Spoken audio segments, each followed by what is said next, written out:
Nos confins áridos de Nova Gales do Sul, onde a terra vermelha da Austrália se estende até tocar a abóbada celeste, ergue-se um monumento à curiosidade humana. O radiotelescópio Parkes, uma parábola de aço e concreto de 64 metros, permanece imóvel como um cálice gigante, esperando recolher a chuva invisível que cai das estrelas. Durante décadas, este ouvido monumental escutou o sussurro monótono do cosmos, rastreando pulsares e a radiação de fundo que permeia o universo como uma névoa antiga. A suposição predominante sempre foi a de que o céu noturno, apesar de sua majestade visual, era uma vastidão de processos lentos e previsíveis, uma sinfonia solene tocada em adágio. Mas o universo guarda segredos que não se revelam no momento em que ocorrem, mas sim anos depois, enterrados em arquivos digitais, aguardando a arqueologia de mentes atentas. Estamos em 2007.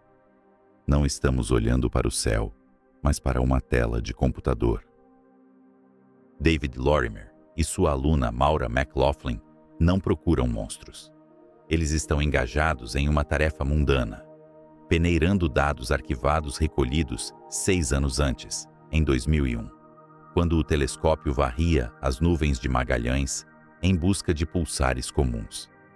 A ciência, muitas vezes, não é o grito de eureka no laboratório, mas o murmúrio de confusão diante de uma planilha de dados em uma sala silenciosa. Foi ali, no meio da estática registrada e do ruído de fundo da galáxia, que eles viram. Não era um padrão repetitivo. Não era o tic-tac rítmico de um pulsar, aquele farol cósmico que gira com a precisão de um relógio atômico. Era algo singular. Um pico no gráfico. Uma cicatriz vertical nos dados que apareceu e desapareceu em menos de 5 milissegundos. Para a percepção humana, 5 milissegundos é uma inexistência, um intervalo de tempo mais breve do que o bater de asas de um colibri ou o disparar de um neurônio. Mas, na escala do tempo cósmico e na sensibilidade dos instrumentos de Parkes, aquilo foi um grito ensurdecedor. A anomalia, que viria a ser conhecida como a explosão Lorimer, desafiava a categorização imediata. A primeira reação de qualquer astrônomo diante de tal violência nos dados é o ceticismo. A navalha de Occam dita que a explicação mais simples é geralmente a correta. E na radioastronomia, a explicação mais simples para um sinal tão forte e curto é a interferência terrestre. Um relâmpago distante, um radar militar, um telefone celular mal blindado, ou até mesmo o sistema de ignição de um carro passando na estrada de terra próxima. No entanto, havia uma assinatura oculta na luz, uma impressão digital deixada pela própria estrutura do espaço, que sugeria uma origem muito mais profunda e aterrorizante. Para compreender o que Lorimer e McLaughlin viram, precisamos visualizar o vácuo do espaço, não como um vazio absoluto, mas como um oceano sutil. O espaço interestelar e intergaláctico está preenchido por um plasma tênue, um gás de elétrons livres que flutuam na escuridão entre as estrelas. Quando uma onda de rádio viaja através desse meio, ela se comporta como um corredor, tentando atravessar uma multidão densa. As frequências mais altas da onda, mais ágeis e energéticas, conseguem zigue-zaguear pela multidão de elétrons com facilidade, chegando ao destino primeiro. As frequências mais baixas, mais lentas e pesadas, são atrasadas pela interação com o plasma, chegando frações de segundo depois.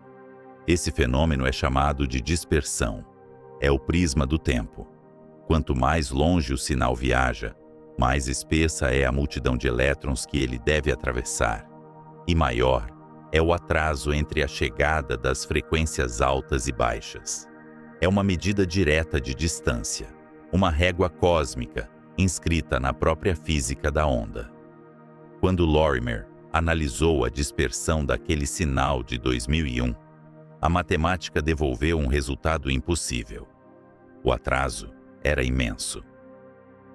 O sinal havia sido esticado e manchado através do espectro de frequência, de uma maneira que indicava uma viagem não de centenas de anos-luz, nem de milhares. A medida de dispersão sugeria que aquele pulso de rádio havia atravessado um abismo de 3 bilhões de anos-luz. O silêncio na sala de análise deve ter sido pesado. Se a matemática estivesse correta, aquele sinal não vinha da nossa vizinhança, nem mesmo da nossa galáxia. Ele vinha de fora, de muito fora.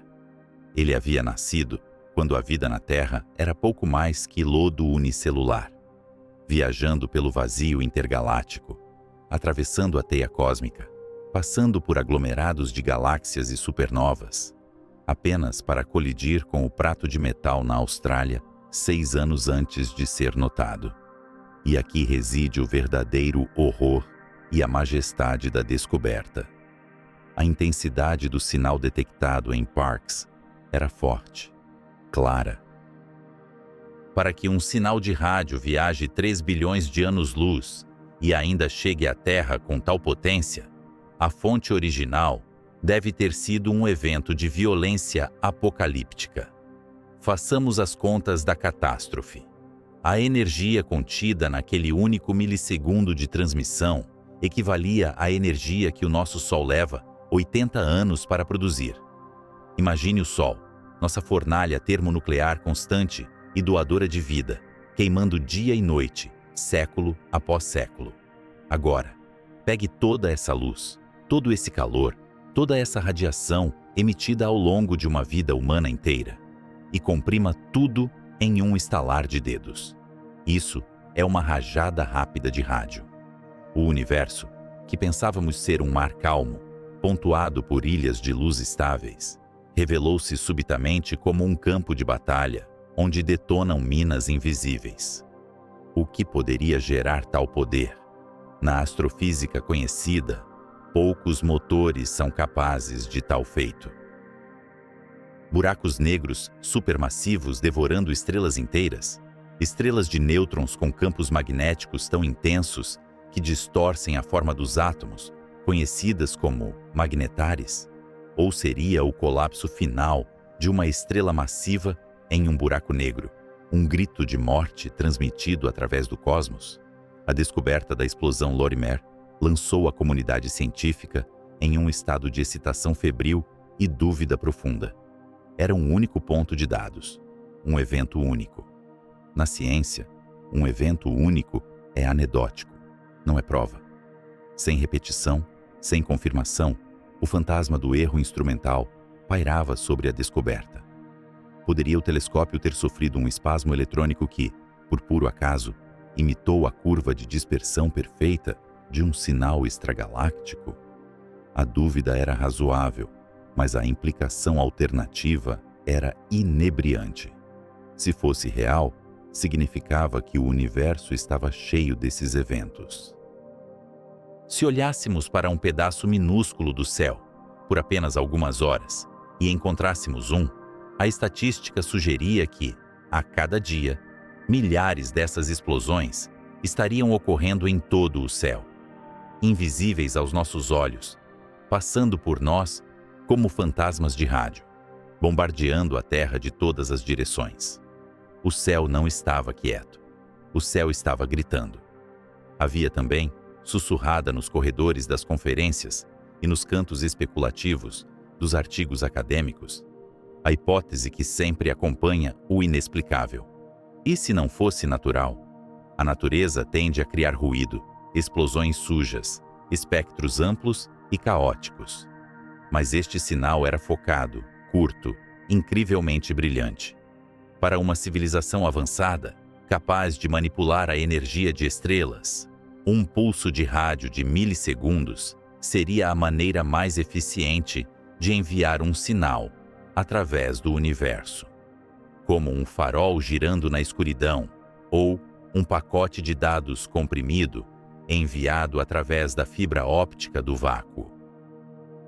Poderíamos estar ouvindo o vazamento de uma propulsão interestelar, o acionamento de uma vela de luz impulsionada por feixes de energia descomunais, ou talvez, apenas talvez, um olá gritado para o vazio, esperando que alguém, em algum lugar, tivesse construído um ouvido grande o suficiente para escutar. Lorimer e McLaughlin sabiam que estavam à beira de um precipício. Publicar significava arriscar a reputação em uma anomalia que poderia ser um defeito de fiação. Não publicar significava ignorar o que poderia ser a descoberta astronômica do século. Eles escolheram o risco. O artigo foi lançado, e o termo rajada rápida de rádio, ou FRB, entrou no léxico da astronomia. Mas o universo não entrega suas respostas facilmente. Após a publicação, os telescópios de todo o mundo se voltaram para o céu, caçando novos sinais, tentando replicar a descoberta. E o que encontraram foi o silêncio. Meses se passaram. Anos. Nenhum outro sinal como o de Lorimer foi encontrado. A comunidade começou a murmurar. A explosão Lorimer começou a ser vista como uma falha, uma curiosidade, um erro. O grande silêncio parecia ter retornado, mais pesado do que antes, como se o cosmos estivesse zombando da nossa tentativa de compreender seus momentos mais voláteis. Estávamos sozinhos com um único registro de um grito no escuro, sem saber quem gritou, por que gritou, ou se o grito era sequer real. A sombra da incerteza cresceu, alimentada pela falta de novos dados, transformando a descoberta em um mito moderno dentro da astrofísica. Seria a explosão Lorimer um mensageiro de uma física nova e exótica, ou apenas o eco de nossa própria tecnologia nos enganando? Para entender a profundidade desse mistério, precisamos mergulhar não apenas na física das estrelas, mas na fragilidade do conhecimento humano. Estamos tentando ler a história do universo através de fendas de fechadura, reconstruindo dinossauros a partir de um único fragmento de osso. O sinal de 2001 foi esse osso. Um fêmur de um gigante desconhecido encontrado no deserto de dados. E enquanto os astrônomos debatiam e os telescópios vasculhavam o vazio em vão, o sinal permanecia lá, nos arquivos, com sua curva de dispersão perfeita, uma prova matemática de que algo, em algum lugar, havia rasgado o tecido da tranquilidade cósmica com uma fúria inimaginável. O palco estava montado para uma caçada que duraria mais de uma década, uma jornada que nos levaria das falhas mundanas de fornos de micro-ondas até as forjas magnéticas de estrelas mortas. Mas naquele momento, em 2007, havia apenas a pergunta. Uma pergunta que ecoava através de 3 bilhões de anos-luz de vazio. O que é capaz de brilhar com a força de 1000 sóis e desaparecer antes que possamos piscar? O universo havia sussurrado uma charada, e a resposta ameaçava reescrever nossa compreensão da realidade. O silêncio nos corredores da academia pode ser mais ensurdecedor do que o ruído das estrelas. Imagine uma biblioteca antiga, poeirenta e solene, onde os guardiões do conhecimento humano caminham com passos leves para não perturbar a ordem estabelecida. De repente, alguém entra correndo, gritando que viu um dragão no céu. A reação imediata não é o fascínio, mas o desdém. Os guardiões não olham para cima, eles olham para o intruso com pena. Na ciência, a fronteira entre a descoberta revolucionária e o erro instrumental é um campo minado, e aqueles que ousam atravessá-lo, muitas vezes, o fazem sozinhos. Após a detecção inicial daquele primeiro sinal anômalo, o que se seguiu não foi uma celebração global, mas um inverno frio e rigoroso de ceticismo. A comunidade astrofísica Olhou para os dados de Duncan Lorimer não como uma mensagem das profundezas do tempo, mas como uma falha na máquina. Era conveniente demais, energético demais, perfeito demais. A natureza raramente é tão limpa. O universo é um lugar sujo e caótico, cheio de ruído estático e interferência.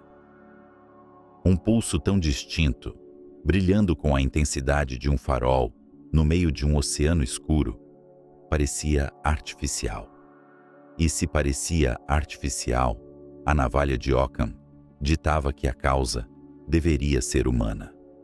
A história da ciência está repleta de fantasmas que se revelaram apenas sombras projetadas pelas nossas próprias ferramentas. Astrônomos já haviam confundido a poeira de suas lentes com novas nebulosas. Havia um medo palpável de ser aquele que gritou alienígenas ou nova física, apenas para descobrir que o culpado era um cabo solto balançando ao vento.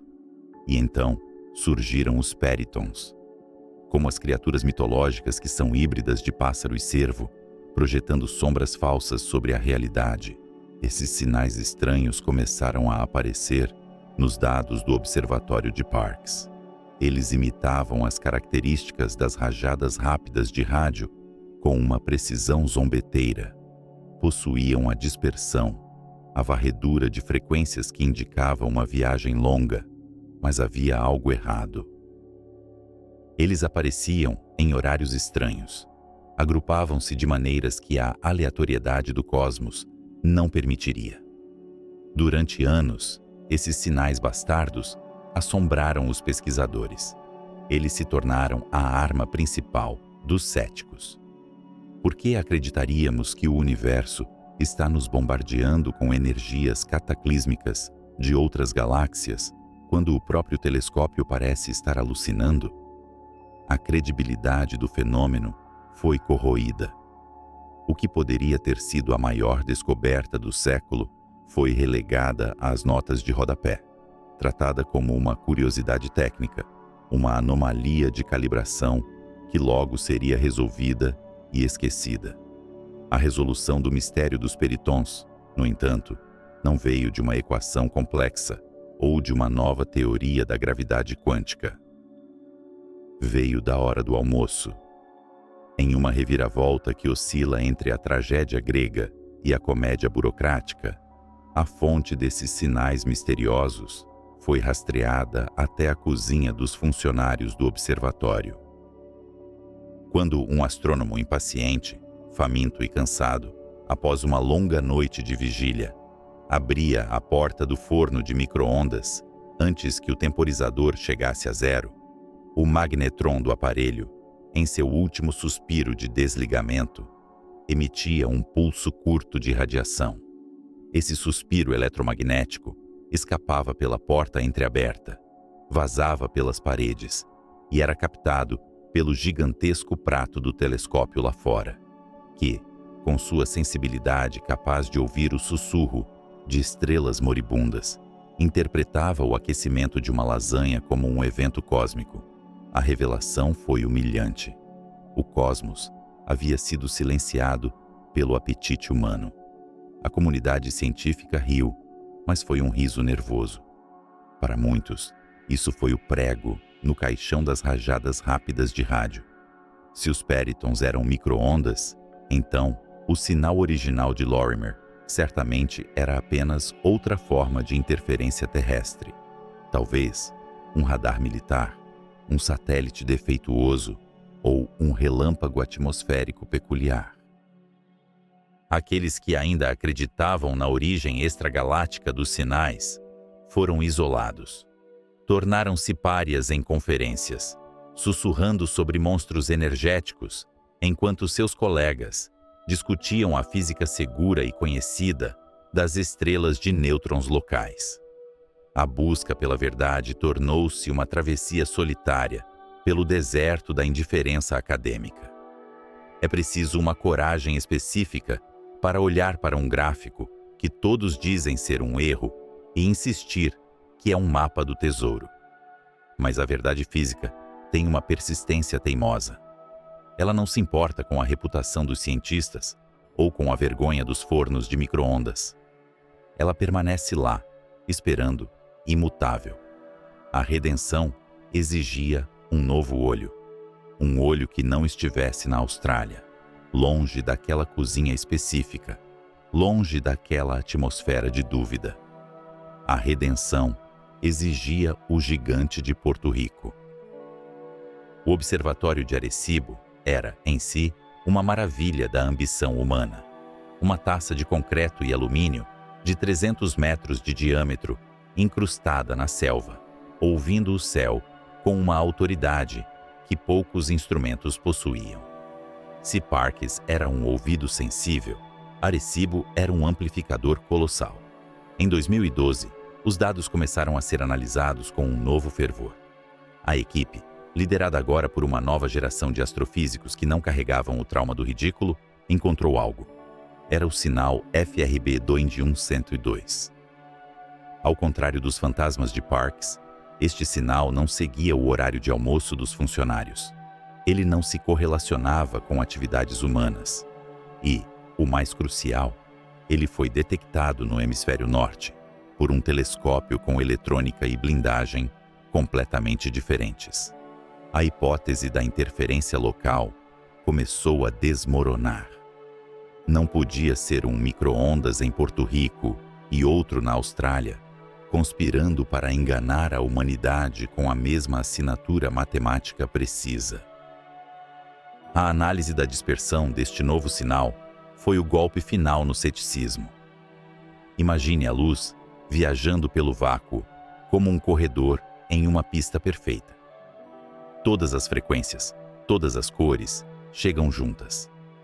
Mas o espaço entre as galáxias não é um vácuo perfeito. É preenchido por um plasma tênue, um oceano rarefeito de elétrons livres que flutuam na escuridão intergaláctica. Quando uma onda de rádio atravessa esse oceano, ela enfrenta resistência.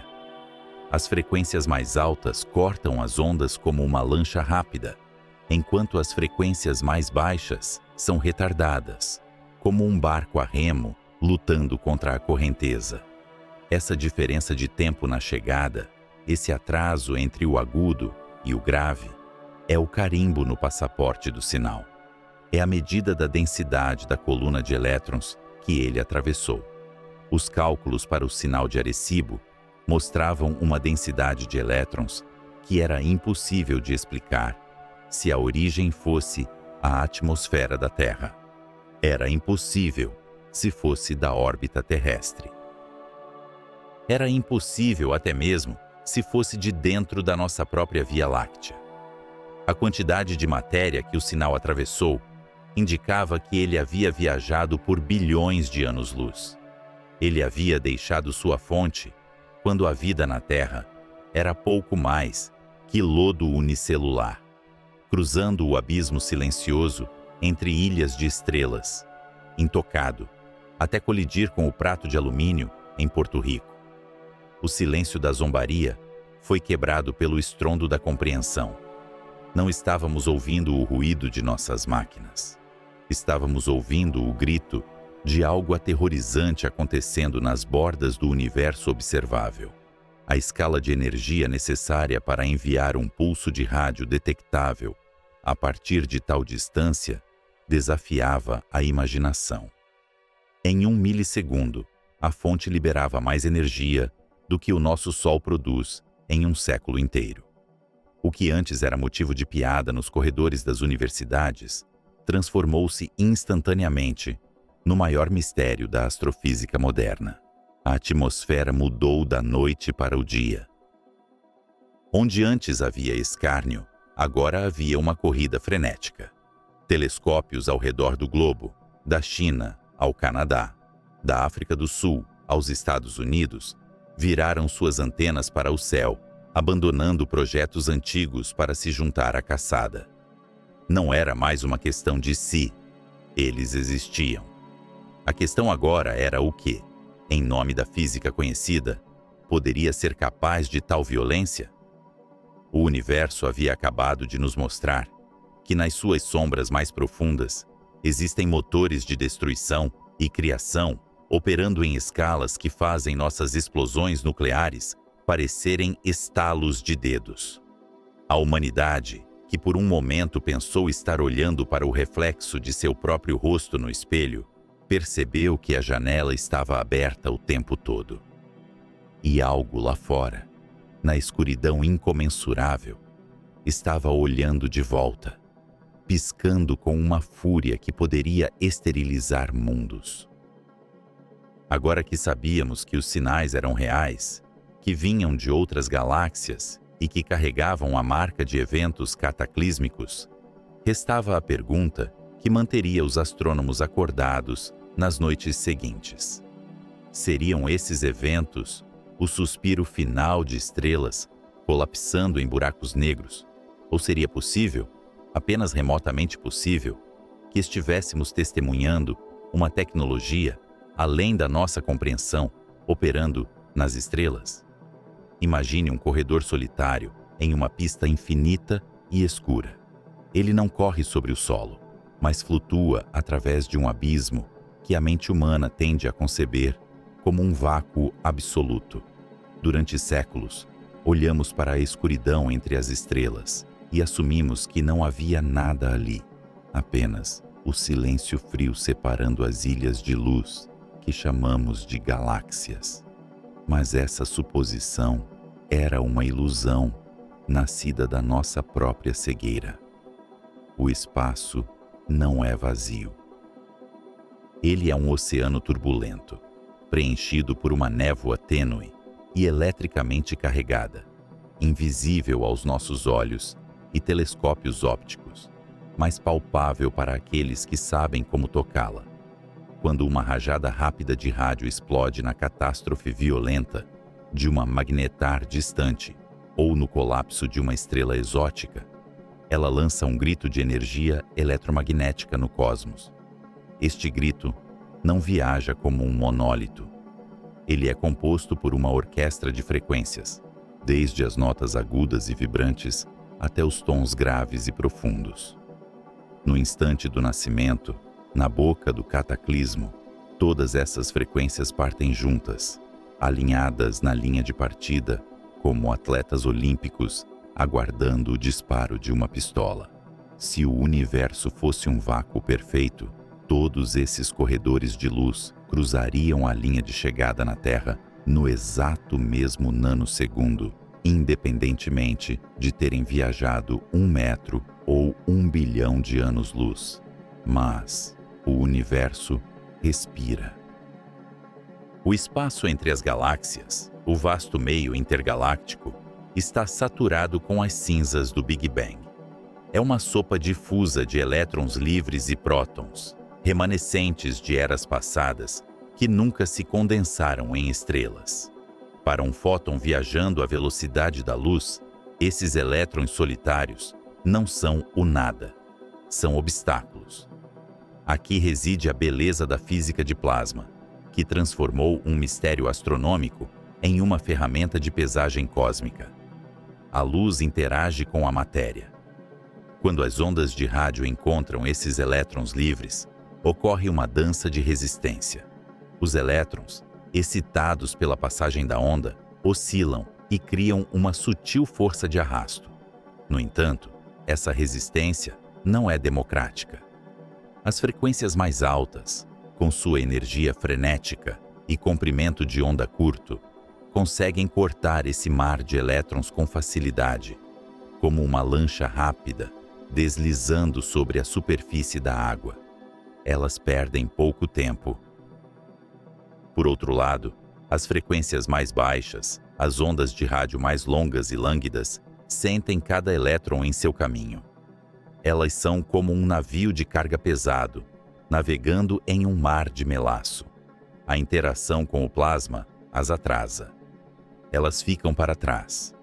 O pacote de luz, que partiu unido na origem, começa a se esticar e se separar ao longo da estrada cósmica.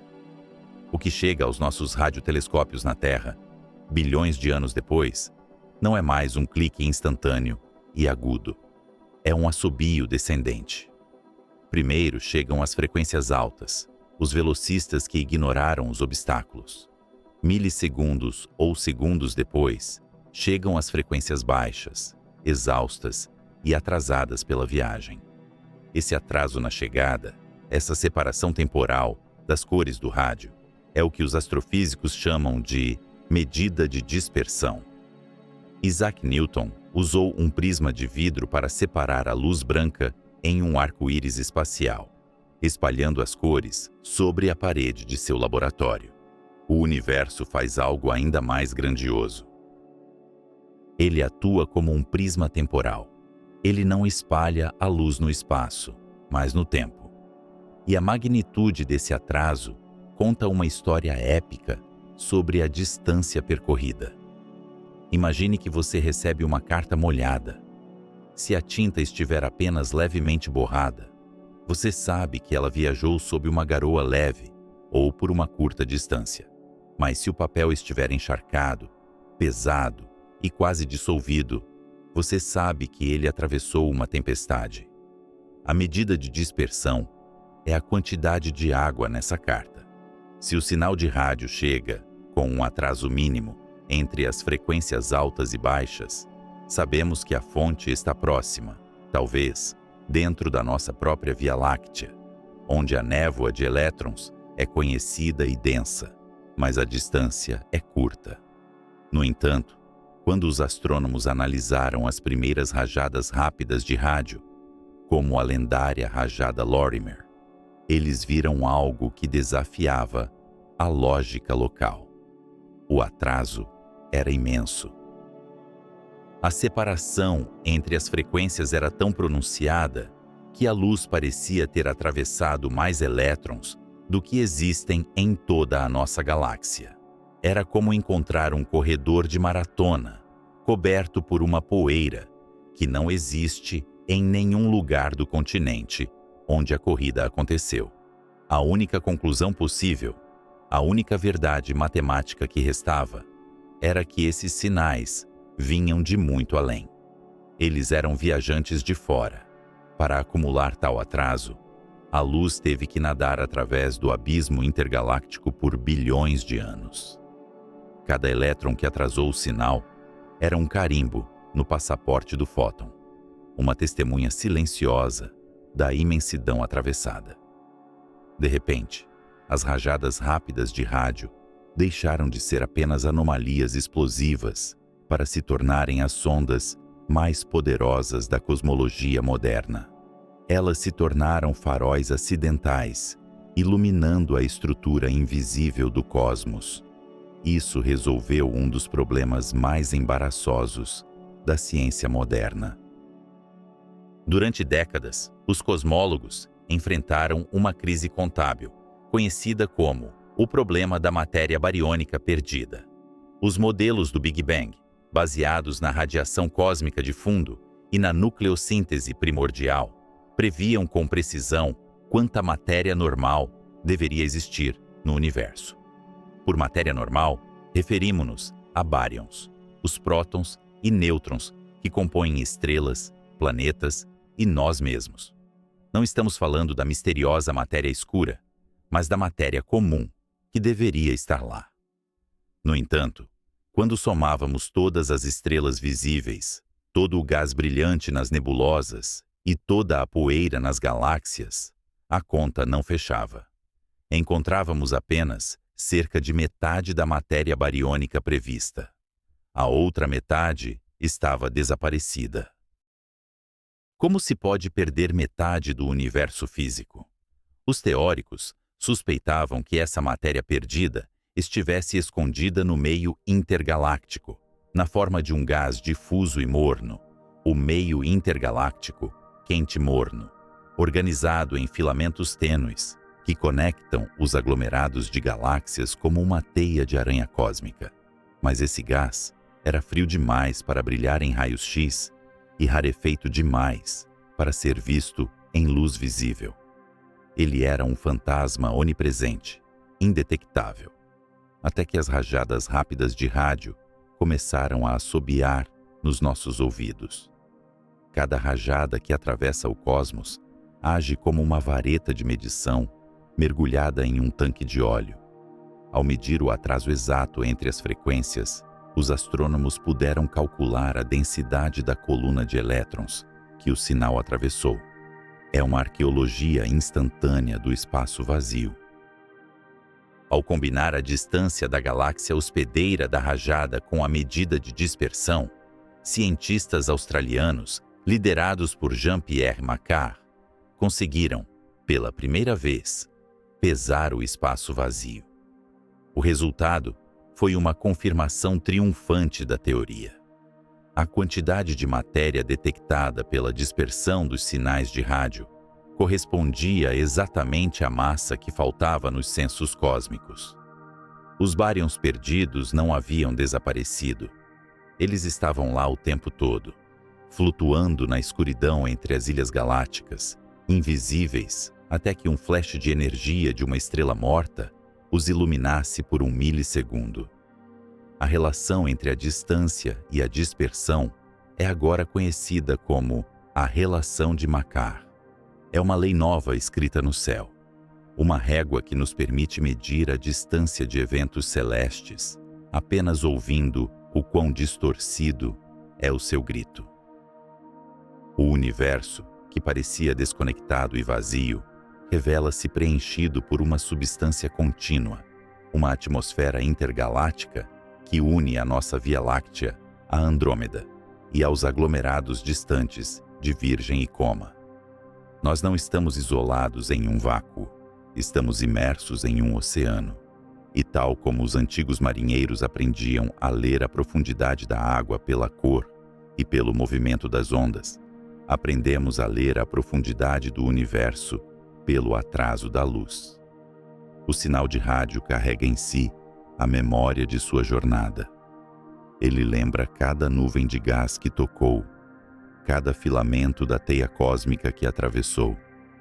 Ele chega à Terra não apenas como uma mensagem de uma catástrofe distante, mas como um mapa do terreno que percorreu.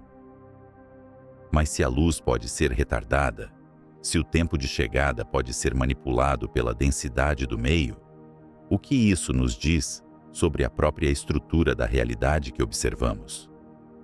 Estamos vendo o universo como ele é?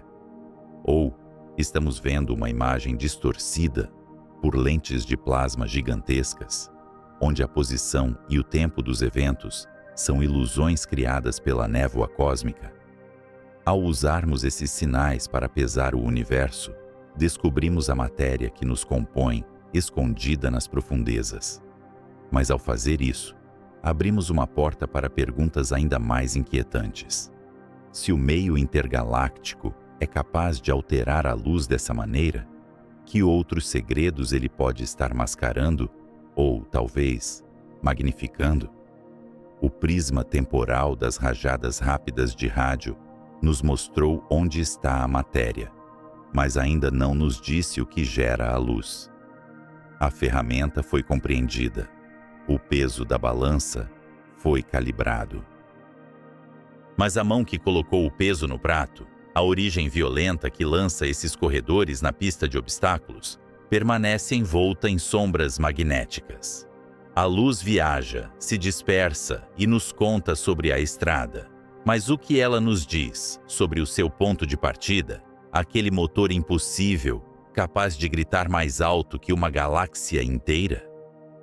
Imagine um ferreiro celestial, trabalhando na forja mais quente do universo. Ele não bate em metal comum, mas na própria cinza deixada pela morte de sóis gigantes. O elemento final, o ferro. Dizem que o ferro é o assassino das estrelas, o ponto em que a fusão nuclear cessa e a gravidade vence sua guerra eterna, colapsando o núcleo estelar em um ponto de densidade infinita ou em uma esfera impossível de nêutrons. Mas nesta história, o ferro não é apenas um fim, é um palco. É a crosta sólida e fria que aprisiona uma fúria eletromagnética sem paralelo na natureza. Estamos flutuando agora nas profundezas escuras, longe do conforto das nebulosas coloridas, onde reside um objeto que desafia a sanidade da física clássica. À primeira vista, é invisível aos olhos humanos uma esfera de apenas 20 quilômetros de diâmetro, mal do tamanho de uma metrópole terrestre. No entanto, dentro desses limites exíguos, reside uma massa superior à do nosso Sol. Se você retirasse uma colher de chá da matéria deste objeto, ela pesaria tanto quanto o Monte Everest. A gravidade aqui é tão intensa que a superfície é perfeitamente lisa, com montanhas que não ousam erguer-se mais do que alguns milímetros. Mas não é a gravidade que define este monstro, é o magnetismo. Nós chamamos esses remanescentes estelares de magnetares. Eles são os cadáveres mais violentos do cosmos. Enquanto a Terra possui um campo magnético gentil que guia nossas bússolas e protege nossa atmosfera, o campo de um magnetar é 1 trilhão de vezes mais forte. É uma força tão avassaladora que, se uma nave espacial se aproximasse a 1000 quilômetros de distância, a própria estrutura atômica de seus tripulantes seria distorcida. Os elétrons, que normalmente orbitam os núcleos atômicos em nuvens esféricas, seriam esmagados em agulhas finas e alongadas. A química como a conhecemos deixaria de existir. A biologia se dissolveria em uma sopa quântica disforme. É um ambiente onde o próprio vácuo do espaço se torna birrefringente, polarizando a luz que ousa passar por perto. Dentro deste núcleo morto, a batalha não acabou. O campo magnético não é estático. Ele está vivo, contorcendo-se, enrolando-se sobre si mesmo como um elástico, sendo torcido por mãos de titãs.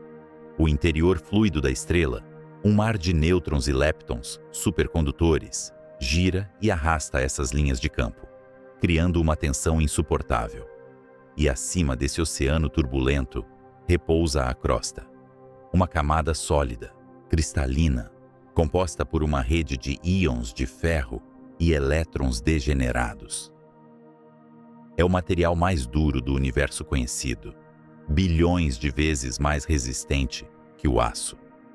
Por éons, essa crosta contém a tempestade magnética que se forma abaixo. Ela resiste. Ela aguenta a pressão de um dínamo que poderia alimentar galáxias, até que não aguenta mais. O momento da ruptura é um evento de cataclismo absoluto. Assim como as placas tectônicas da Terra deslizam e causam terremotos, a crosta do magnetar cede sob a tensão magnética. Mas a escala é incomparável. Quando a crosta de ferro se fratura, ela se move apenas uma fração de centímetro, um ajuste microscópico na escala cósmica. No entanto, a energia liberada nesse estalo, nesse terremoto estelar, é equivalente ao que o nosso Sol produzirá durante centenas de milhares de anos. Imagine o som de um trovão, mais amplificado até que a onda de choque possa vaporizar planetas. A crosta se rasga e, através da fissura, a energia magnética armazenada explode para o exterior. É aqui que a nossa busca pela origem das rajadas rápidas de rádio encontra seu suspeito mais provável. A explosão ejeta partículas a velocidades relativísticas, colidindo com o plasma circundante e criando uma onda de choque que varre o sistema.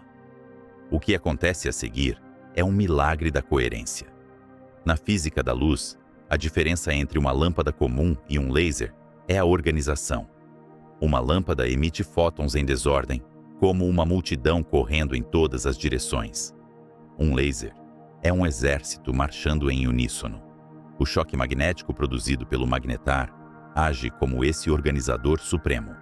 Ele força os elétrons no plasma a dançarem em perfeita sincronia.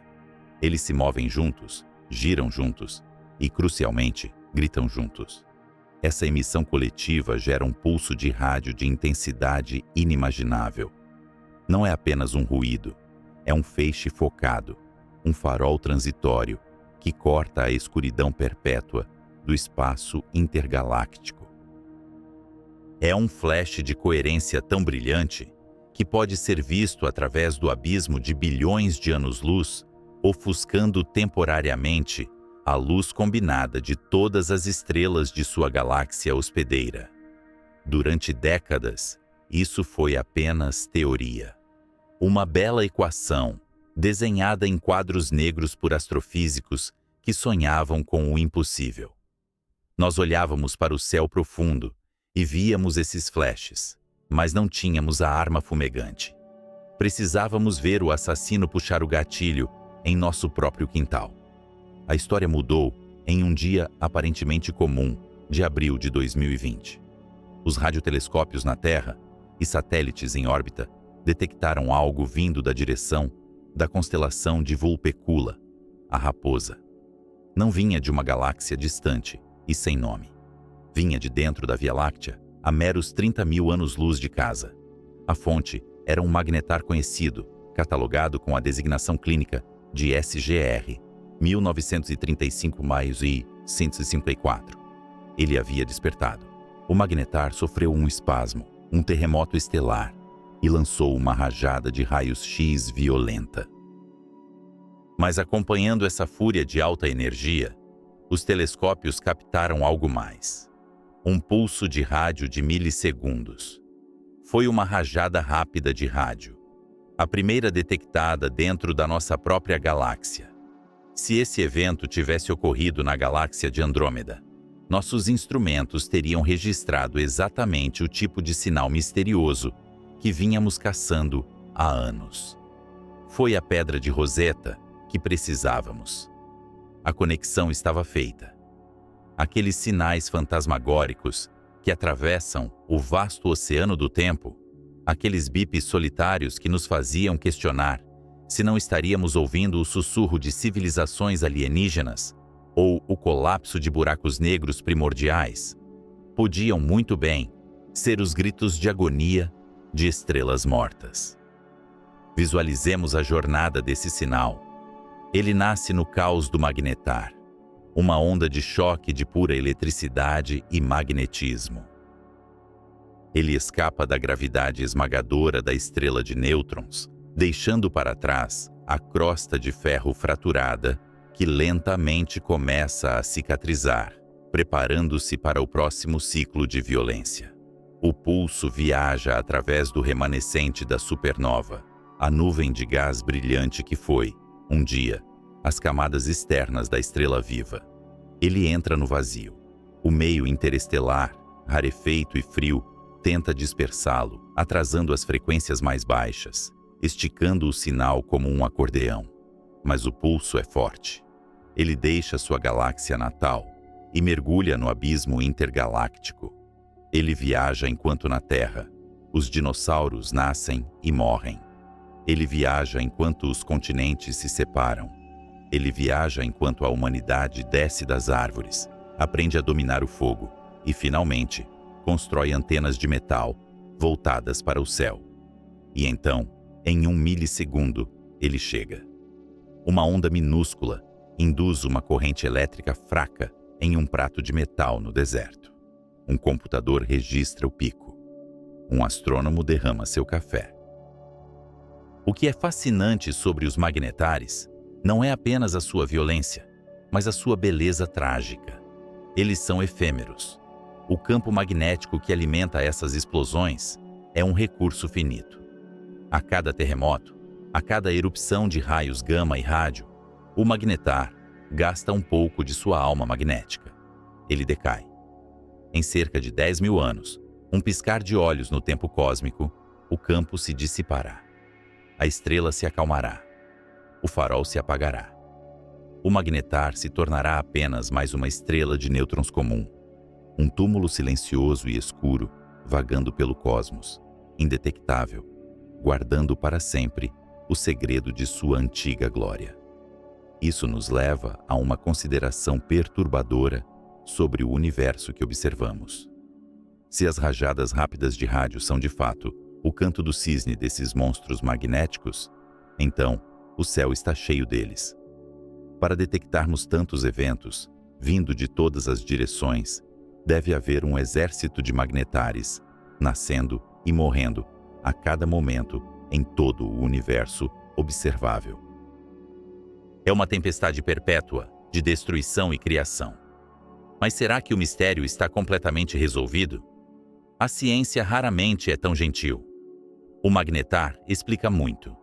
Ele explica a energia, explica a polarização, explica a duração curta. No entanto, há rajadas que se comportam de maneira diferente. Há sinais que se repetem com a regularidade de um relógio, como um metrônomo cósmico que se recusa a parar. Um magnetar caótico, impulsionado por terremotos aleatórios na sua crosta de ferro, pode explicar as explosões solitárias e imprevisíveis. Mas como explicar aqueles que pulsam em ciclos perfeitos de 16 dias? Como explicar as fontes que nunca se calam? Será que estamos olhando para um único tipo de monstro? Ou o universo criou mais de uma maneira de lançar esses raios laser através da escuridão? Talvez o magnetar seja apenas uma peça de um quebra-cabeça muito mais vasto e aterrorizante. Talvez existam cenários onde o magnetar não está sozinho, mas dançando uma valsa mortal com outro gigante. Ao contemplarmos a violência desses objetos, somos forçados a reconhecer a nossa própria fragilidade. Vivemos em um oásis de calmaria, protegidos por distâncias insondáveis. Se um magnetar próximo, digamos, na vizinhança de Alpha Centauri, decidisse rasgar sua crosta hoje, a onda de radiação poderia varrer nossa camada de ozônio, deixando a Terra exposta à radiação ultravioleta do Sol, esterilizando a superfície. A nossa existência depende do isolamento. O laser cósmico é uma ferramenta de destruição, sim, mas também é uma ferramenta de iluminação. Ao passar pelo espaço, esse feixe de rádio interage com toda a matéria que encontra. Ele toca o gás invisível entre as galáxias. Ele sente o campo magnético da teia cósmica. Quando capturamos esse sinal, não estamos apenas vendo a fonte, estamos lendo a história de tudo o que ele tocou no caminho. O magnetar, em sua fúria cega, ilumina a estrutura oculta do universo para nós. Mas se a crosta de ferro é o gatilho, o que recarrega a arma? O que alimenta a repetição obsessiva de algumas dessas fontes, desafiando a ideia de que um terremoto é um evento cataclísmico e raro? Poderia haver algo externo alimentando o fogo, algo caindo sobre a estrela morta, ou talvez uma interação com um vento estelar de uma companheira ainda viva? Imagine um campo de batalha antigo, silencioso e coberto pela neve do tempo. Quando os arqueólogos do cosmos escavam essas ruínas, eles esperam encontrar apenas os ossos de estrelas mortas, os destroços frios de explosões que ocorreram uma única vez e silenciaram para sempre. Na astrofísica clássica, a morte é um evento singular. Uma supernova explode e o que resta é cinza, ou um cadáver estelar inerte. Uma colisão de estrelas de nêutrons é um grito final antes do silêncio eterno. A violência extrema, por sua própria natureza, consome o seu criador. Era assim que entendíamos o universo violento, uma arma que se destrói ao ser disparada. Mas então, em meio à estática fria captada pela antena gigante de Arecibo, algo impossível aconteceu. Na direção da constelação de Auriga, um fantasma decidiu falar novamente. O sinal, catalogado sob a designação numérica Monameusimino 102, não foi um suspiro derradeiro. Ele retornou. Uma vez, 2 vezes, dezenas de vezes. A detecção de repetidores rasgou o tecido das nossas teorias mais confortáveis, como uma lâmina quente atravessa a seda. Até aquele momento, havíamos assumido que as rajadas rápidas de rádio eram o resultado de eventos cataclísmicos, suicídios estelares, onde a destruição da fonte era o preço pago pela energia liberada. A existência de um repetidor mudou tudo. Não estávamos olhando para uma bomba, mas para uma máquina. Isso nos força a imaginar um tipo diferente de monstro. Para que algo emita a energia de meio século do nosso Sol em 1 milissegundo e sobreviva para fazer isso de novo e de novo, a fonte não pode ser destruída pela própria emissão. Ela precisa ser resiliente. Precisa ser um motor central, capaz de suportar as tensões mais terríveis que a física permite sem se despedaçar. Estamos diante de uma fênix cósmica que queima, grita, mas se recusa a virar cinzas. A narrativa mudou de uma autópsia para a observação de um animal vivo e enfurecido. Quando os astrônomos começaram a monitorar esses repetidores com uma vigilância obsessiva, o caos aparente começou a revelar uma arquitetura oculta. No início, as explosões pareciam aleatórias, como o estalar errático de brasas em uma fogueira moribunda. Mas a paciência revelou o ritmo. Em uma galáxia espiral, a 500 bilhão de anos-luz de distância, outra fonte começou a ditar um tempo preciso. Conhecida como 1809-16, esta fonte exibia um ciclo de 16 dias. Durante 4 dias, ela bombardeava o cosmos com rajadas de rádio, uma tempestade de gritos eletromagnéticos, para então mergulhar em 12 dias de silêncio absoluto. E então, com a precisão de um relógio suíço forjado no inferno, o ciclo recomeçava. Esta periodicidade é a chave mestra que abre as portas para a compreensão do ambiente onde esses objetos habitam. Um objeto solitário, girando no vácuo, raramente exibe ciclos tão longos e complexos de atividade e silêncio. A natureza prefere a simplicidade da rotação rápida ou o decaimento lento. Um ciclo de 16 dias sugere algo mais elaborado, uma dança gravitacional. Sugere um sistema binário. Imagine um magnetar, aquela estrela morta com o campo magnético de 1 trilhão de ímãs de geladeira, preso em uma órbita elíptica ao redor de um companheiro massivo. Talvez esse companheiro seja uma estrela do tipo B, um gigante azul rodopiante que ejeta um disco de gás e plasma ao redor de sua cintura, ou talvez até mesmo um buraco negro de massa estelar. Neste cenário de valsa cósmica, o magnetar não está isolado. Ele é um viajante em um ambiente hostil. Quando sua órbita o aproxima do companheiro, ele pode mergulhar nas camadas externas da atmosfera da estrela ou atravessar o vendaval de partículas que ela expele. É como jogar uma tocha acesa em um armazém de pólvora. A interação entre o campo magnético monstruoso do magnetar e o plasma ionizado do companheiro cria choques, reconexões magnéticas e, finalmente, as rajadas de rádio que detectamos. Ou talvez a geometria seja puramente visual, um efeito de farol cósmico. O vento estelar da estrela companheira poderia criar uma lente de plasma, uma nuvem opaca que bloqueia os sinais de rádio durante a maior parte da órbita, abrindo uma janela de transparência apenas durante aqueles 4 dias fatídicos. O universo, neste caso, brinca de esconde-esconde conosco, revelando o monstro apenas quando as cortinas de gás ionizado se abrem. Mas a luz que chega até nós traz mais do que apenas um tempo marcado. Ela traz as cicatrizes de sua jornada. Ao analisarmos a polarização dessas ondas de rádio, descobrimos uma assinatura perturbadora. A luz não vibra de forma aleatória. Ela é torcida, girada em espirais complexas. Na física, chamamos isso de rotação de Faraday. Quando uma onda de rádio polarizada viaja através de uma região onde existe um campo magnético forte e gás ionizado, o plano de sua vibração é girado. A quantidade de rotação nos diz quão extremo é o ambiente pelo qual a luz passou. E no caso desses repetidores, a rotação é imensa, desafiando as escalas que costumamos observar na Via Láctea. Isso nos diz que o motor central, o magnetar, não está flutuando em um vácuo limpo.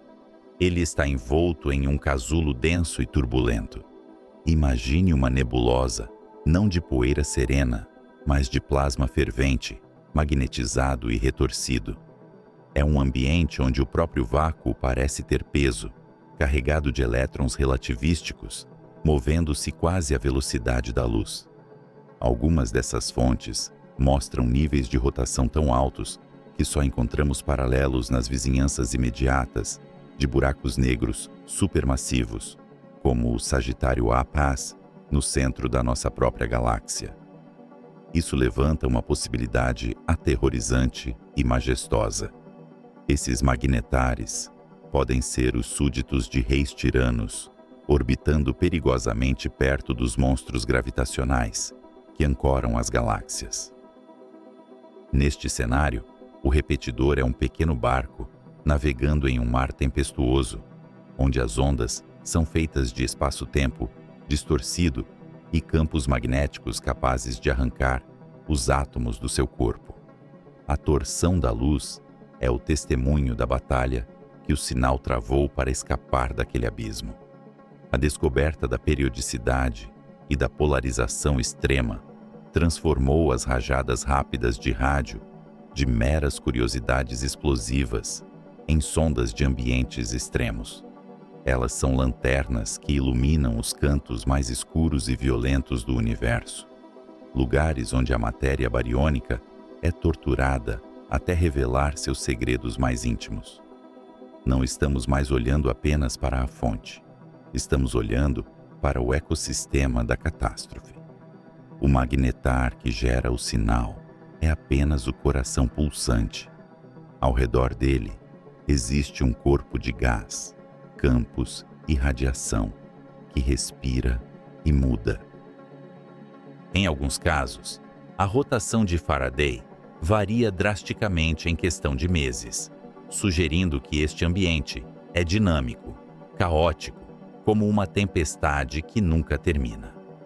O magnetar pode estar abrindo caminho através de remanescentes de supernovas densos, ou interagindo com nuvens de material que ele mesmo expeliu em erupções anteriores. Isso nos leva a reconsiderar a própria natureza da evolução estelar. Se estes objetos sobrevivem e repetem, eles representam uma fase da vida ou da morte estelar que desconhecíamos. Uma fase de zumbificação ativa, onde o cadáver estelar retém energia suficiente para gritar através do abismo intergaláctico por décadas, talvez séculos.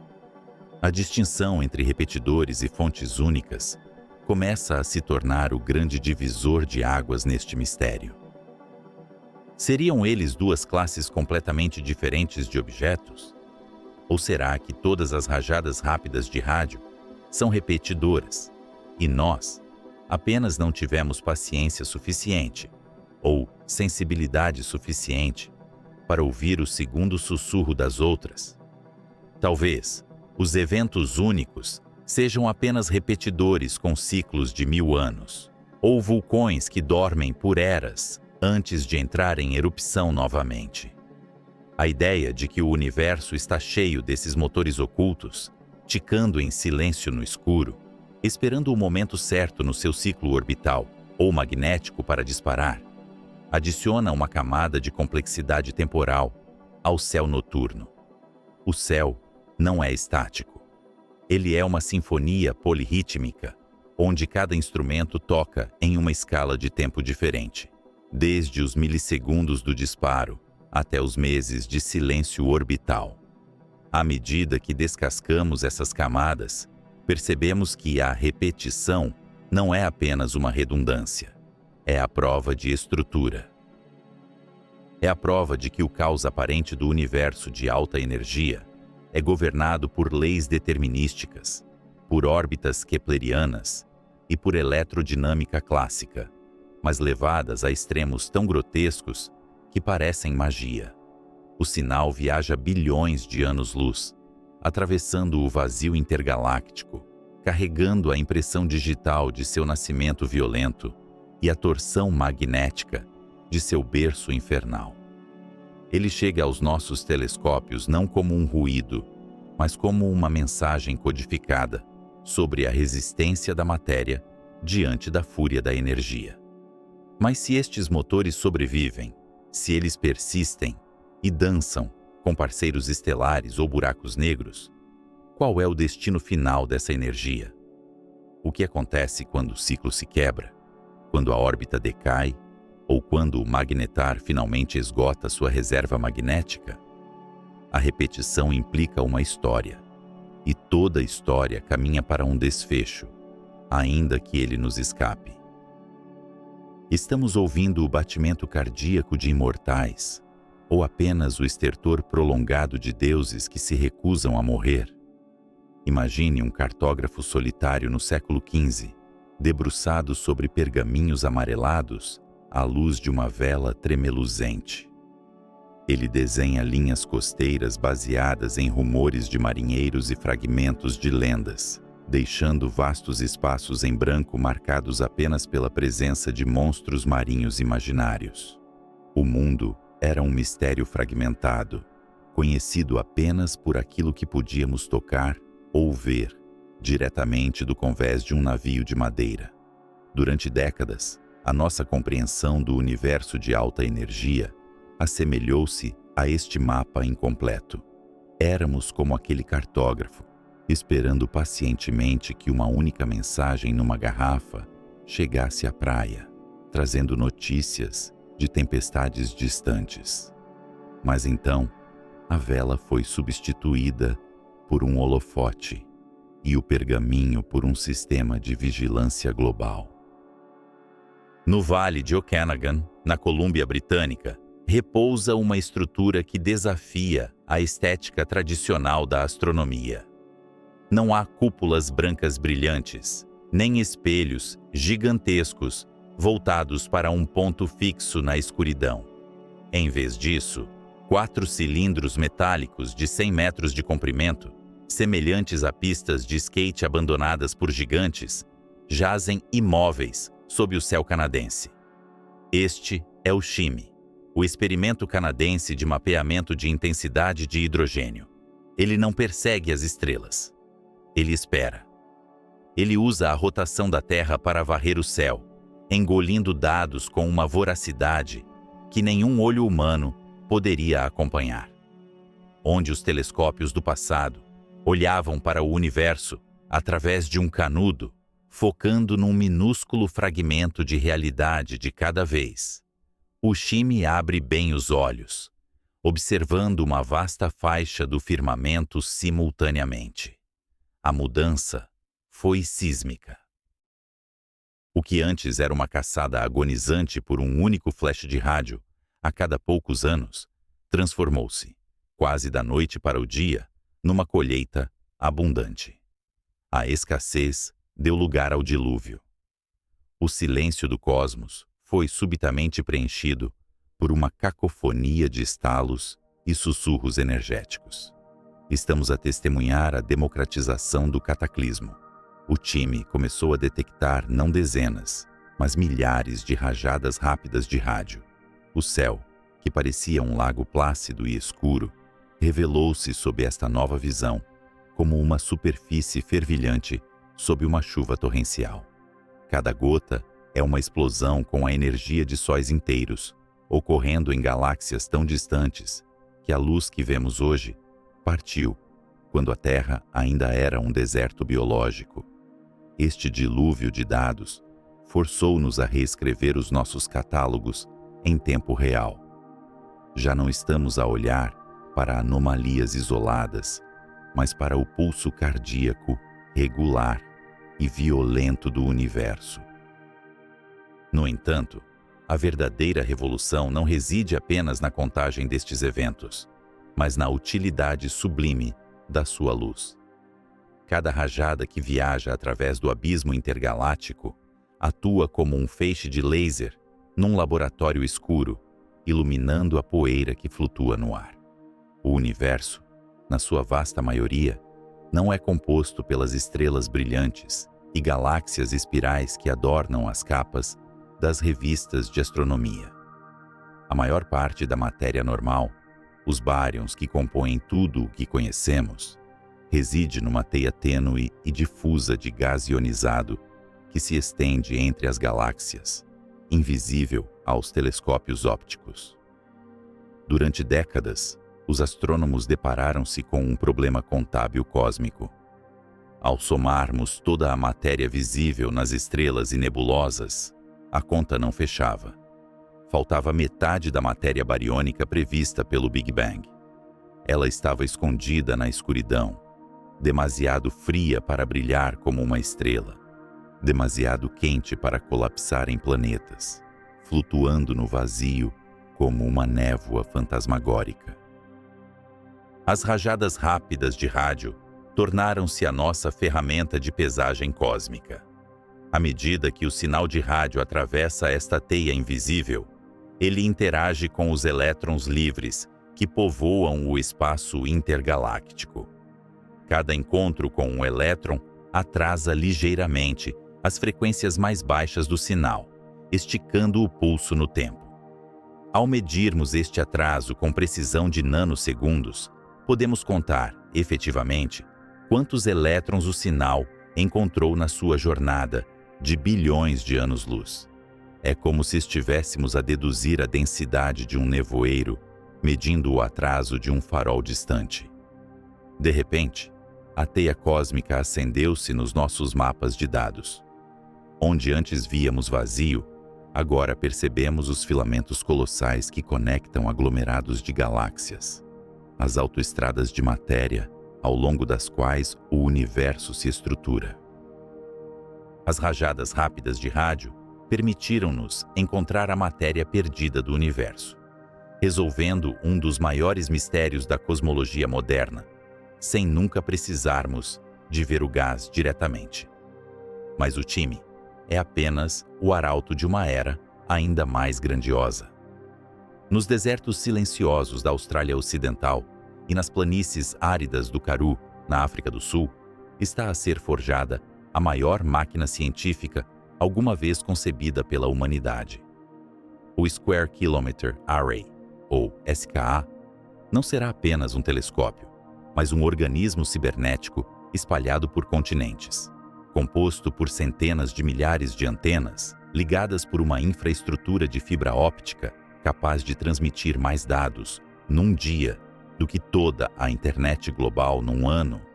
O SKA promete uma resolução que fará os nossos instrumentos atuais parecerem brinquedos de criança. Se o shime é o ouvido que detecta o estalo no escuro, o SKA será o olho de águia que consegue ver a poeira levantada pela explosão. Com esta nova geração de instrumentos, não nos limitaremos a saber que uma rajada ocorreu. Poderemos triangular a sua posição com uma precisão tão exata que saberemos não apenas de que galáxia ela veio, mas de que braço espiral, de que aglomerado estelar, talvez até de que remanescente estelar específico.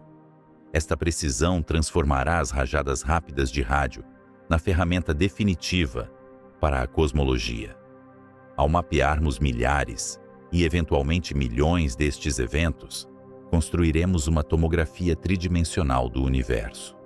Poderemos ver como a matéria está distribuída em escalas que desafiam a imaginação humana. Mais importante ainda, poderemos usar estes sinais como marcadores padrão para medir a própria expansão do cosmos. O universo está a afastar-se de si mesmo. O espaço entre as galáxias estica-se a cada segundo que passa, impulsionado pela energia escura. A taxa desta expansão, a constante de Hubble, é objeto de um debate feroz e de uma tensão palpável na física moderna, pois diferentes métodos de medição produzem resultados ligeiramente diferentes, sugerindo que algo fundamental nos escapa sobre a natureza da realidade. As rajadas rápidas de rádio, ao fornecerem uma medida independente da densidade de elétrons e da distância, oferecem uma nova régua para medir o tecido do espaço-tempo. Estamos a entrar na era da astronomia de transientes. O universo estático e imutável de Newton e dos antigos filósofos está morto. No seu lugar, surge um universo dinâmico, violento e efêmero. Um lugar onde estrelas de nêutrons colidem, buracos negros devoram sóis e magnetares gritam a sua agonia magnética através do vazio. O céu não é uma pintura a óleo, é um filme de ação em alta velocidade. E, finalmente, temos as câmaras capazes de capturar os frames individuais. Esta nova cartografia não é apenas sobre desenhar mapas, é sobre entender o nosso destino. Ao observarmos a distribuição da matéria e a velocidade de expansão com a ajuda destes flashes distantes, estamos a ler o obituário futuro do universo. Estamos a tentar discernir se a gravidade acabará por vencer, puxando tudo de volta num grande colapso, ou se, como tudo indica, seremos dilacerados por uma expansão fria e eterna, onde as galáxias se afastarão tanto umas das outras que a sua luz nunca mais nos alcançará. As rajadas rápidas de rádio são os faróis que iluminam a estrada para o fim dos tempos. Elas revelam a estrutura óssea do cosmos, o esqueleto de matéria escura e gás sobre o qual as galáxias são apenas a carne brilhante e temporária. Com o SKA e os seus sucessores, poderemos ver a evolução do universo não como uma série de fotos estáticas, mas como um fluxo contínuo, desde a reionização das primeiras estrelas até a era atual das galáxias maduras. A tecnologia permitiu-nos transformar o ruído em sinfonia. O que antes era interferência estática é agora a voz do universo profundo a contar a sua história. Cada clique no detector é uma frase num livro que está a ser escrito há 13 bilhões de anos. E à medida que o dilúvio de dados aumenta, começamos a perceber que o mistério não está a diminuir, mas a aprofundar-se. Pois se o universo está tão cheio destes gritos de energia, tão repleto de cataclismos, que podemos detectá-los milhares de vezes por dia, o que isso diz sobre a violência inerente à criação? Estamos a construir um mapa do céu em tempo real, onde as estrelas não são pontos fixos, mas atores num drama caótico. A teia cósmica, iluminada por estes flashes breves, mostra-nos que não estamos isolados em ilhas de luz, mas conectados por filamentos invisíveis através de um oceano escuro. E, no entanto, quanto mais claro se torna o mapa, mais perturbadora se torna a questão da origem. Temos as ferramentas, temos os dados, temos o mapa da estrutura em grande escala. Mas ainda nos resta a pergunta fundamental, que assombra cada cientista que olha para os gráficos de intensidade no monitor do computador. Se estas rajadas são tão comuns, se são a pulsação regular do cosmos e não anomalias raras, estaremos nós a observar um processo natural de morte estelar? Ou estaremos, na nossa arrogância, a confundir o mecanismo de uma máquina muito mais complexa com o simples ruído de engrenagens? A precisão sem precedentes traz consigo uma clareza aterrorizante. Estamos a ver o universo tal como ele é, uma arena de energias incompreensíveis, onde a vida biológica parece um acidente frágil e improvável. À medida que os supercomputadores processam os petabytes de dados do futuro SKA, peneirando o ouro do cascalho cósmico, preparamo-nos para o ato final da nossa compreensão. O mapa está quase completo. As estradas invisíveis entre as galáxias foram reveladas. A luz dos magnetares e dos colapsos gravitacionais serviu o seu propósito de iluminar a escuridão. Mas o que acontece quando a luz revela algo que não estávamos preparados para ver? O que acontece quando o padrão no ruído deixa de parecer aleatório e começa a parecer uma linguagem que ainda não aprendemos a falar? Imagine uma catedral gótica imensa, mergulhada na escuridão absoluta da meia-noite. Dentro dela, uma única vela trêmula no altar, lançando sombras longas e dançantes contra as paredes de pedra fria. Essa vela representa toda a história registrada da humanidade. Nossas guerras, nossos amores, a ascensão e queda de impérios, a invenção da escrita e o primeiro passo na lua, tudo contido na chama frágil daquele pavio curto. Agora, imagine que fora dessa catedral, além dos vitrais grossos e opacos, uma tempestade furiosa assola o mundo há bilhões de anos. Raios que poderiam vaporizar oceanos rasgam o céu, e trovões que fariam montanhas tremer ecoam sem cessar. Por milênios, acreditamos que o silêncio da nossa catedral era a única verdade, confundindo a nossa surdez com a paz do cosmos. Mas as portas da catedral foram abertas. O vento entrou, e com ele, o som. Não o som de harpas celestiais ou a música das esferas que os filósofos gregos imaginavam em sua busca por harmonia e ordem. O que ouvimos é o rugido de fornalhas nucleares colapsando, o estalo de chicote de campos magnéticos se reorganizando com a violência de um deus irado e o grito derradeiro de estrelas que morreram muito antes de o primeiro anfíbio rastejar para fora dos oceanos primitivos da Terra. Nós somos ouvintes efêmeros, captando ecos de agonia. Ao sintonizarmos nossos radiotelescópios nessas frequências fugazes, confrontamos uma verdade que desafia nosso ego antropocêntrico. A luz e as ondas de rádio que atingem nossos detectores hoje iniciaram sua jornada, quando o nosso sistema solar era apenas poeira e gás rodopiante, ou quando os dinossauros caminhavam soberanos, sem saber que uma rocha vinda do céu encerraria seu reinado. O sinal viajou pelo vazio, atravessando a teia cósmica, passando por aglomerados de galáxias que cintilam como cidades distantes vistas de um avião noturno. Essa jornada não é passiva. O sinal carrega as cicatrizes do caminho. Assim como um viajante acumula poeira em suas roupas, o pulso de rádio acumula informações sobre o meio que atravessou.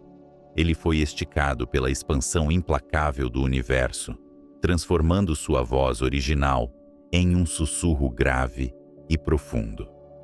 Ele foi disperso por elétrons livres que flutuam no vasto nada entre as galáxias, atrasando suas frequências mais baixas, como corredores cansados, ficando para trás em uma maratona.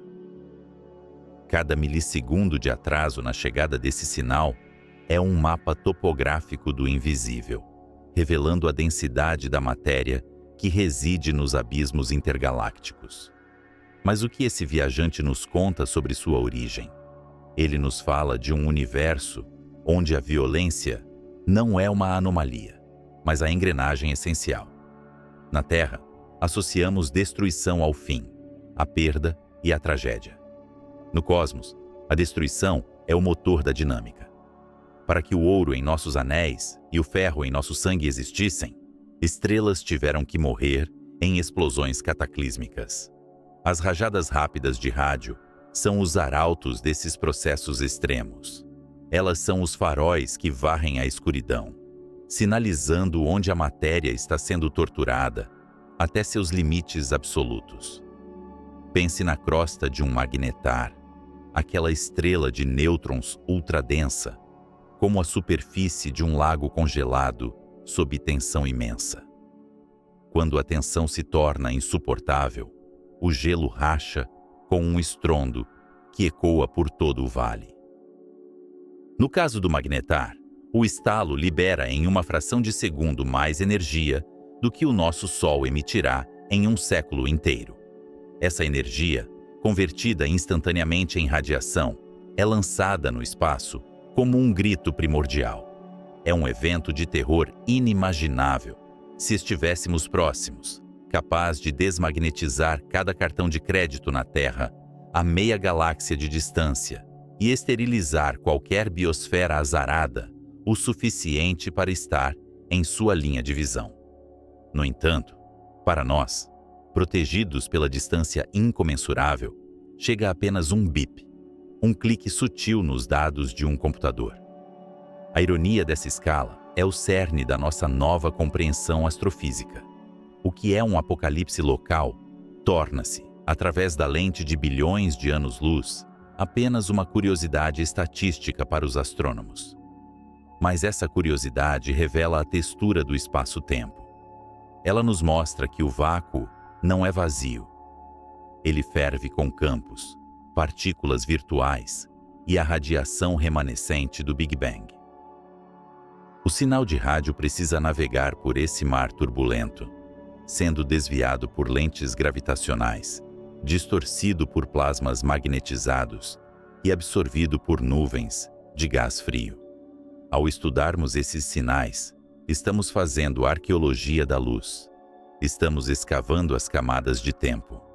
Considere a natureza transitória desses fenômenos. Eles não são como as estrelas fixas que serviram de guia para os navegadores antigos. Eles são fantasmas. Eles aparecem e somem antes que possamos piscar.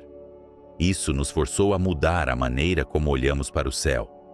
Antes, a astronomia era a arte de tirar fotografias de longa exposição, capturando a luz fraca de objetos estáticos. Agora, a astronomia tornou-se a arte de filmar em alta velocidade, tentando capturar o relâmpago no momento exato em que ele conecta o céu à Terra. Essa mudança de paradigma exige uma tecnologia que funcione como um sistema nervoso planetário. Telescópios que não dormem, que não piscam, que varrem vastas áreas do céu simultaneamente, esperando pelo inesperado. Estamos construindo armadilhas para a luz, redes vastas de metal e silício espalhadas por desertos silenciosos, prontas para vibrar com a chegada de uma onda que partiu de sua casa antes da formação da Terra. E o que encontramos nessas redes? Encontramos a repetição. Alguns desses monstros cósmicos não gritam apenas uma vez e morrem. Eles persistem, eles repetem. Como um farol giratório ou um pêndulo oscilante, eles enviam pulso após pulso. Essa periodicidade nos oferece uma pista crucial, sugerindo que, apesar da violência, existe ordem, existe rotação, existe órbita, existe um relógio mecânico titânico operando no coração da catástrofe. Talvez seja um objeto compacto, precessando como um peão, prestes a cair, ou talvez seja a interação binária entre dois cadáveres estelares dançando um tango fatal. A repetição nos permite prever, e a previsão nos permite apontar nossos instrumentos mais sensíveis.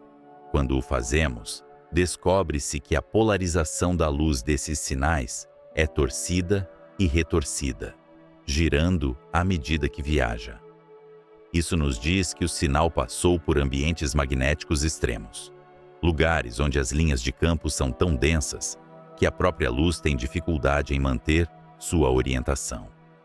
É como tentar caminhar em linha reta durante um furacão.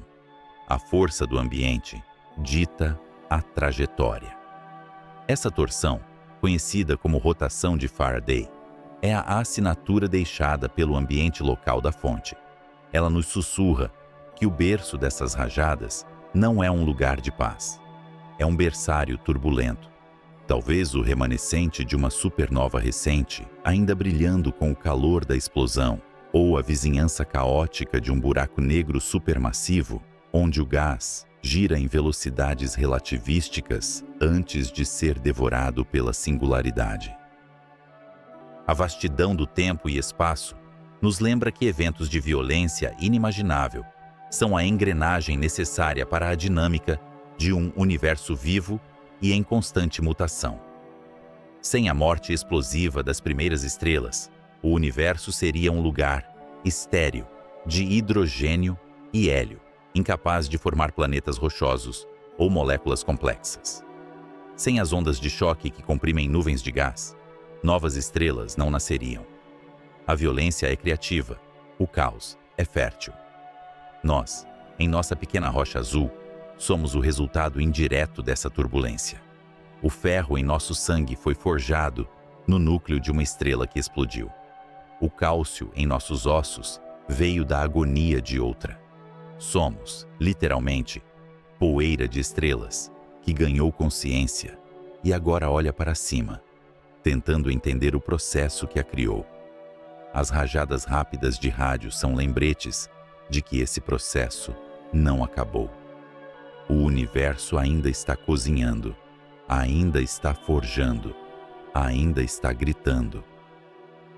Há uma humildade profunda em reconhecer que o cosmos é ruidoso. Durante a maior parte da nossa existência, pensamos que éramos especiais, o centro da atenção divina. Agora sabemos que somos como formigas, vivendo ao lado de uma ferrovia movimentada. O chão treme, o barulho é ensurdecedor e as forças em jogo são indiferentes à nossa presença. Os trens passam, carregando cargas de energia incompreensíveis, indo de lugares que nunca visitaremos para destinos que nunca conheceremos.